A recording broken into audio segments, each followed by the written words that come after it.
Como que a gente faz tecnicamente? Então, eu gosto de iniciar com 0,8 milijoules. Nós vamos ver, olhem no vídeo, não sei se está passando bem aí, algumas bolinhas de champanhe, a gente chama de bolinha de champanhe. A técnica atual que eu gosto, eu gosto de um pouquinho menos de bolha, tá certo?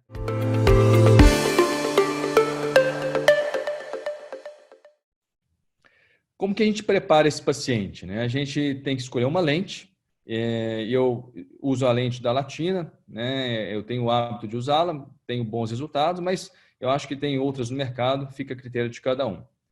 Em relação à técnica, a gente prepara o paciente usando uma gotinha pré-laser de hipotensor tópico. E nós temos uma revisão sistemática reforçando isso, que colírios perioperatórios são superiores a placebo na prevenção do pico da pressão nas primeiras 2 a 24 horas. Então, a gente tem que usar. Qual o colírio que a gente usa? É uma pergunta que todo mundo faz. De praxe, acho que é quase que verbalizado por todo especialista de glaucoma, que seriam os alfa-2 agonistas, mas não tem na literatura, até onde eu vi, nenhum trabalho que diferenciou o efeito dos colírios, ou seja, dando uma preferência para alfa-2 agonistas, como a brimonidina, por exemplo. Então, a gente usa, mas eu acho que qualquer colírio hipotensor ocular, nesse caso, seria suficiente para reduzir a pressão do olho.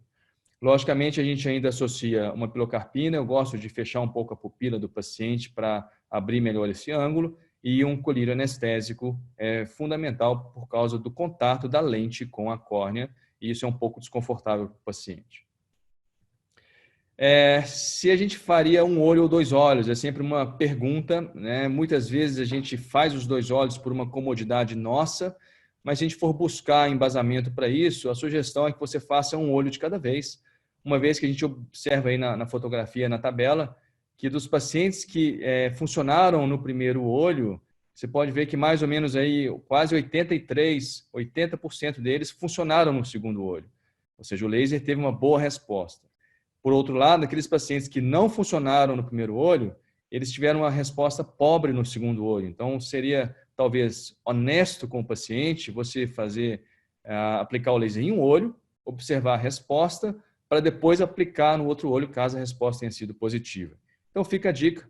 Eu acho que talvez um olho por vez seja melhor, a não ser aquele paciente que não tenha capacidade de ficar vindo. Ele é do interior, ele quer resolver de uma vez, às vezes ele pega um avião para fazer um tratamento com você e tem que voltar imediatamente. Então, dependendo da logística, talvez seja melhor você fazer os 2 olhos, mas preferencialmente um olho de cada vez. Como que a gente faz tecnicamente? Então, eu gosto de iniciar com 0,8 milijoules. Nós vamos ver, olhem no vídeo, não sei se está passando bem aí, algumas bolinhas de champanhe, a gente chama de bolinha de champanhe. A técnica atual que eu gosto de um pouquinho menos de bolha, tá certo? Esse aí é um vídeo que a gente pegou no YouTube, então tem muita bolha do meu ponto de vista. Então, quando a gente vê muita bolha assim, a gente reduz 0,1, aplica o laser. Continua dando muita bolha, diminui 0,1 e aplica o laser e vai fazendo mais ou menos aí 25 a 30 disparos para cada quadrante. Então, a média de 100 a 120 disparos é mais do que suficiente.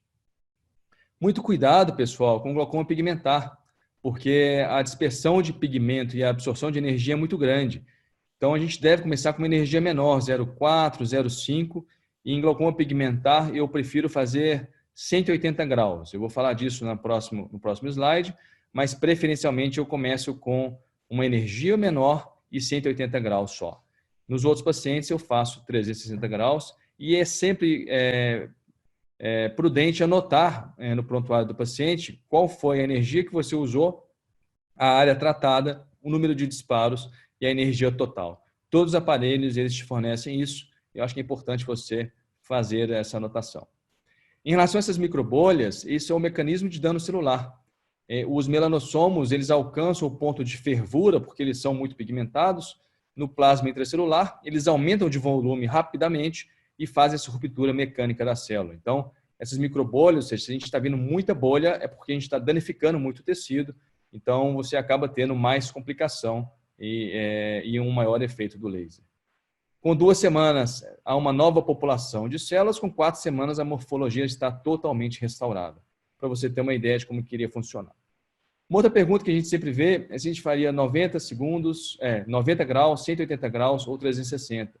Então, nós temos esse trabalho prospectivo, randomizado, comparando a latanoprosta como droga única versus 90 graus, 180 e 360.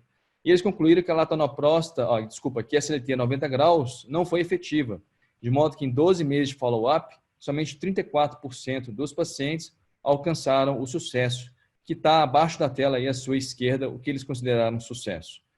Já com 360 graus, 80% dos pacientes alcançaram a pressão menor do que 20% da basal e 60% deles menor do que 30% da basal. Ou seja, a sugestão deles, então, é que a gente fizesse 360 graus, como mostrado neste gráfico.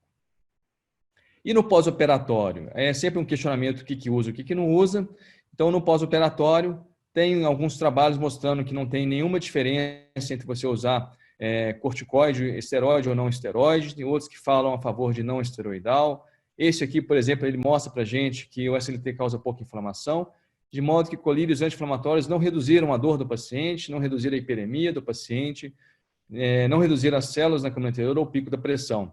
E que o efeito redutor da pressão também não foi influenciado pelo uso de dexametasona ou de indometacina. Então, eles falam, não usa nada porque não precisa, mas na minha prática eu gosto de usar, eu uso o corticoide milesimal, eu uso o Ster-MD, a prednisolona 1,2 miligramas ou Predmild, e muitos colegas usam o cetorolaco. Eu gosto de associar nimensulida 100 miligramas, porque muitas vezes esse paciente ele tem algum tipo de queixa, algum tipo de desconforto na primeira semana, como eu mostrarei adiante para vocês.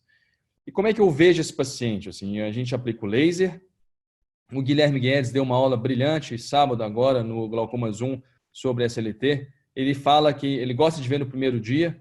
Eu brinco muito com o Thiago aí, porque eu também via no primeiro dia, aí eu tinha muito pico de pressão no primeiro dia.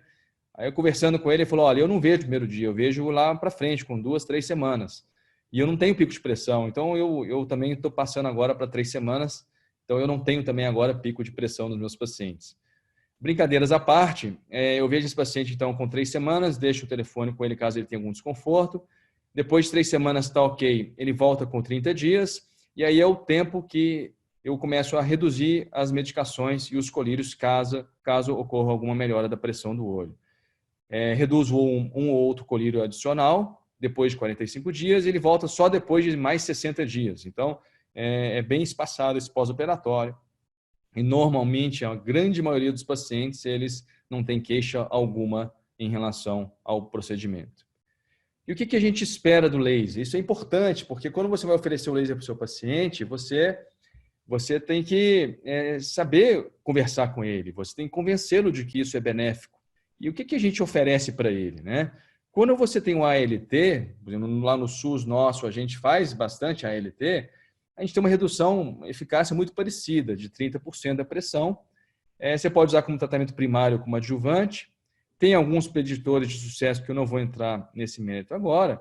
E temos aí, talvez, alguns efeitos adversos, que é importante que vocês saibam, que seria, então, um pico de pressão alcançando aí maior do que 10 milímetros de mercúrio em quase 10% dos pacientes. O ALT tem a propriedade de ter uma maior formação de sinecas anteriores periféricas, dano endotelial e uma leve uveíte anterior, que também é autolimitada e resolve sozinho.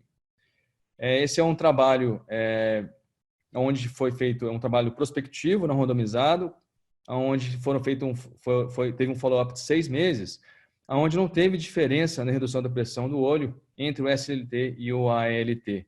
A taxa de sucesso foi muito semelhante, por volta de 70% com as duas técnicas. E sucesso está novamente descrito lá embaixo, é um sucesso bem puxado, ou seja, uma redução da pressão menor do que 16 milímetros de mercúrio e uma redução maior do que 25%. A redução inicial nesse trabalho foi preditora de sucesso a médio prazo. Então, a grande maioria dos trabalhos citam a redução inicial como preditora e o nível da pressão inicial também como preditora de sucesso. Então, diante do seu paciente, ele fala assim, doutor, mas o que o laser vai me trazer?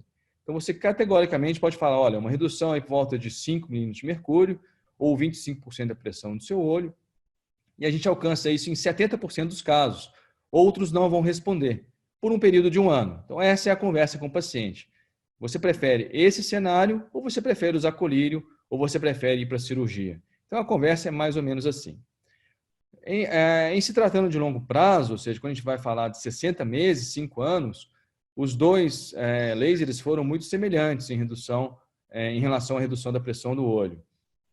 Num N de 195 pacientes, lembrando que nesse caso o SLT foi aplicado somente em 180 graus. Com 3 anos, quase 50% dos pacientes com SLT tinham respondido razoavelmente, e com 5 anos, 30% deles ainda tinham algum efeito do laser nos seus olhos, no que tange a redução da pressão do olho.